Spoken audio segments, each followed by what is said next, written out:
Today we're going to be taking a big old chunk of coil spring, exactly 25 inches of coil spring, and be making a sword. We're going to start off with the blade today, and we'll see if we can get the whole blade done today. Yeah, we're going to be starting a saber. Let's get the fire lit and get going. I don't want to set the world on fire.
I ended up running out of time yesterday, but this morning I came out and I knocked in this fuller.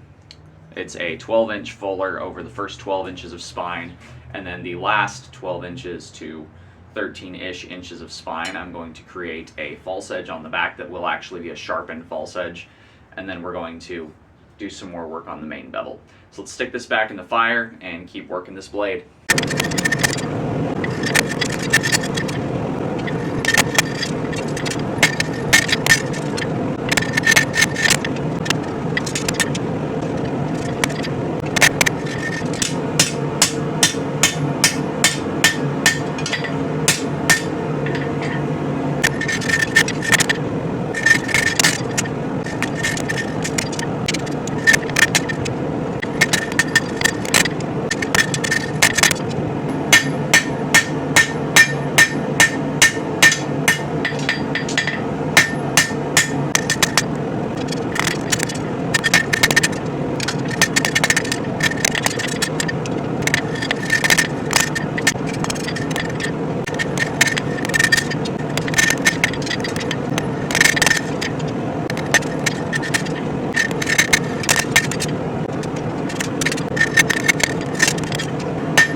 So I ran out of propane, but this is where I've gotten so far. You can kind of start to see the shape we're gonna go for here.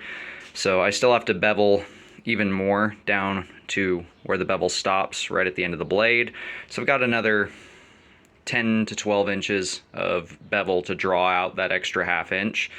I've gone ahead and put that false edge all the way up the spine here. So we have a nice medial ridge that's kind of closer to the spine, just underneath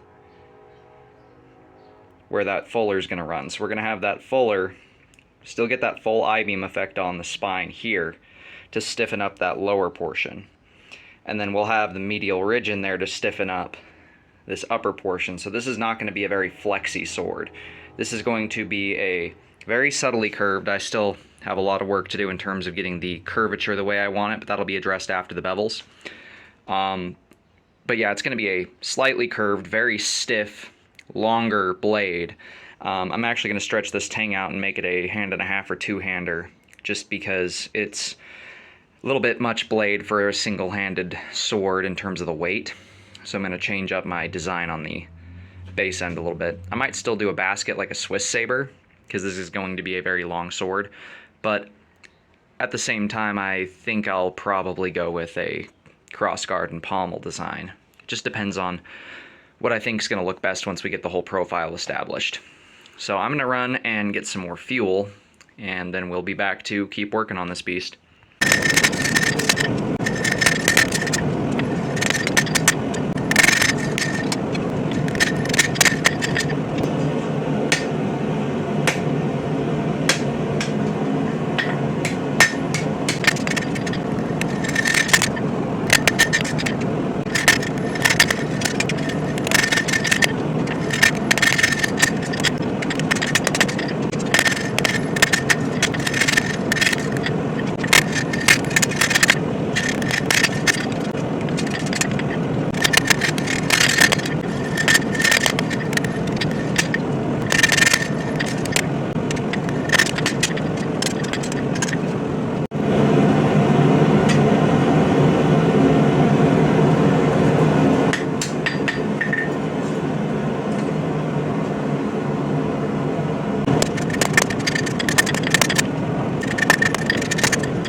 So we've got our tang finished up, and we've got our beautiful sword blade all forged out.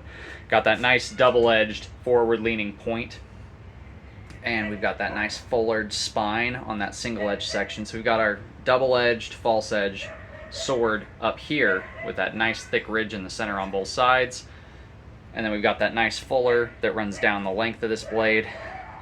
This is going to be almost like a Killage meets a Sabre kind of deal. So we went to the grinder and we got all our rough grinding done on this monster. So this is where we are sitting now. I still have to do the tang grinding and fit up stuff, and I still have to heat treat the blade, but I'm going to wait to heat treat the blade until after I forge the guards, which will be in the next video. But this is where we are now. We've got that big, beautiful flare tip that's going to be double-edged with that medial ridge in there that runs all the way up that curvature to that nice, you know, hatchet style, almost Bowie style point. And then we've got that nice smooth transition into a almost straight but not quite straight curved lower section with a fuller, which I'm going to grind deeper before I heat treat it. It needs to get a little bit broader in some areas from when I ground everything. Our blade is nice and straight, if I can get a good angle on it. But our blade's dead straight. It is a beautiful, beautiful thing to behold so far, and this sword is done for the day.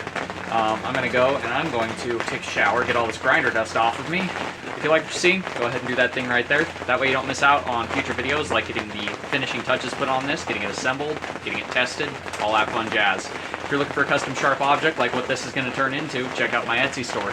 I sell knives, swords, axes, and so much more. Until next time, God bless, stay sharp out there.